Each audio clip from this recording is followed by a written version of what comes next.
The Queensland budget is heading for a deficit of more than $8 billion, which will test the government's resolve not to privatise more assets before the next election. Unions accuse the government of framing new laws to curb any further protests against asset sales. Here's state political reporter Chris O'Brien. The June state budget will predict a much bigger deficit than previously expected. An $8 billion deficit does concern me. We're still proposing that we get back to a surplus in 2014-2015. Returning to surplus just a year later would require more spending cuts.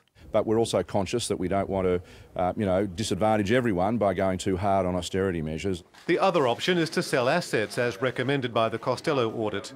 That would provoke union protests, despite new laws being planned to tighten union spending. All of these things are designed to dampen dissent. This is not a very mature government. Today's attack is an unprecedented attack on workers' rights, but at the end of the day, it will fail in its attempt to silence workers.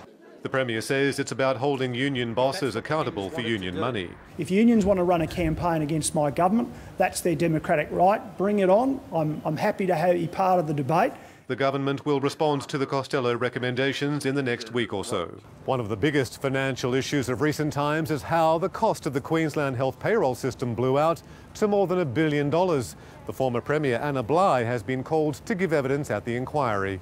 The government will cover her legal costs. The most important thing is to ensure appropriate natural justice. She has a chance to tell her story. People will have a chance to judge it. Former ministers Paul Lucas and Robert Schwarten may also be called. Chris O'Brien, ABC News, Brisbane.